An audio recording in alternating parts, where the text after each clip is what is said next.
साथियों नमस्कार, मैं हूं नीरज पटेल और आप देख रहे हैं नेशन जनमत। जब से देश में जेन जी यानी कि बेरोजगार युवाओं ने नौकरी और रोजगार की मांग को लेकर के सड़कों पर मोर्चा लिया है, तब से न सिर्फ मोदी सरकार बल्कि स्थानीय बीजेपी सरकार के भी होश उड़े हुए हैं। ऐसे 10-12 राज्य जिनमें समय समय के अंतराल पर सड़क पर उतर करके लोग अलग अलग मुद्दों पर प्रदर्शन कर चुके हैं, उनमें से ही एक राज्य है असम, जहां नफरत की खेती करने वाले मुख्यमंत्री हैं हिमंता बिस्वा शर्मा। असम के लोगों ने एक स्थानीय चुनाव में उनको उनकी हैसियत बताते हुए साफ लहजे में कह दिया है कि आगामी 2026 में जो विधानसभा के चुनाव होने हैं उसमें तुम्हारी ये नफरती भाषणबाजी नहीं चलने देंगे। दरअसल बोडो प्रादेशिक क्षेत्र के स्वायत्त परिषद के चुनाव में भारतीय जनता पार्टी महज 5 सीट जीती है, जबकि हिमंता बिस्वा शर्मा ने हिंदू मुस्लिम के नाम पर असम में खूब राजनीतिक रोटियां सेकने की कोशिश की। इसके बावजूद असम की जनता ने भारतीय जनता पार्टी को 40 सीटों में से महज 5 सीटें दी, जबकि बीजेपी के विपक्ष में लड़ रही बोडो पीपुल्स फ्रंट वीपीएफ को 29 सीटें थमा दी, मतलब प्रचंड बहुमत। एक और हैरत की बात बता देता हूं, बोडो प्रादेशिक क्षेत्र के ये चुनाव ईवीएम से नहीं बल्कि बैलेट पेपर से हुए थे, जिसमें बीजेपी को बुरी तरीके से पटकनी लग गई। बीजेपी ने यूपीपीएल एक स्थानीय पार्टी से गठबंधन कर रखा था, लेकिन उसको भी महज 7 सीटों से संतोष करना पड़ा। मतलब बीजेपी गठबंधन को जहां 12 सीटें मिली, वहीं अकेली लड़ रही बोडो पीपुल्स फ्रंट को 29 सीटें वहां की जनता ने थमा दी।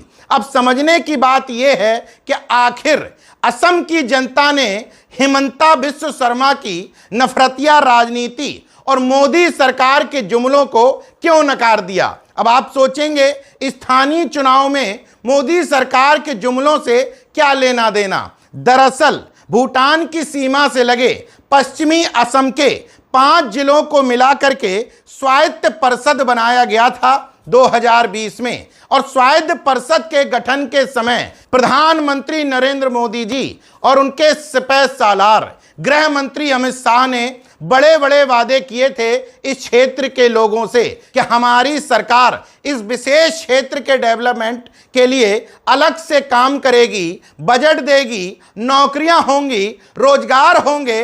लेकिन हकीकत यह है 5 साल बीतने को हैं, जुमले जुमले ही रह गए। चुनाव से पहले अमित शाह ने कहा कि 82% डिमांड्स हम पूरी कर चुके हैं। इससे स्थानीय जनता में और गुस्सा भड़का।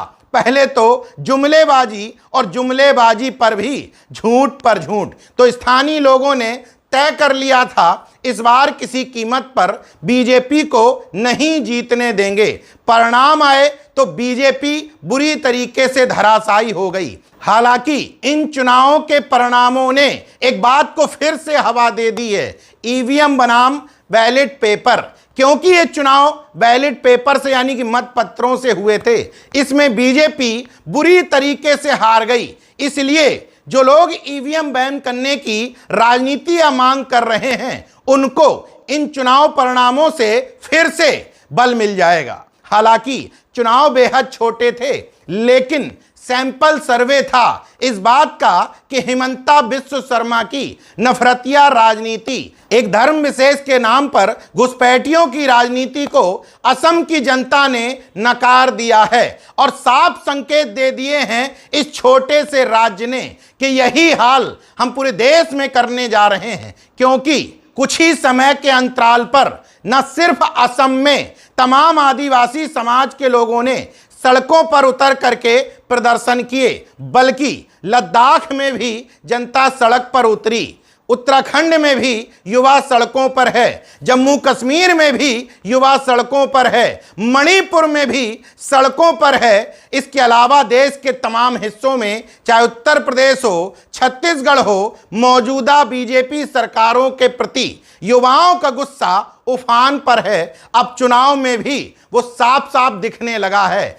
आखिरकार नफरतिया राजनीति और जुमलेबाजी से कितने दिन युवाओं और देश की जनता को मूर्ख बना करके रखोगे? लगता है कि अब बेईमानी और झुटलरों का धंधा बंद होने वाला है। बाकी देखते रहिए नेशनल जनमत, जागरूक और सजग बने रहिए। जय विज्ञान, जय संविधान, जय लोकतंत्र। धन्यवाद।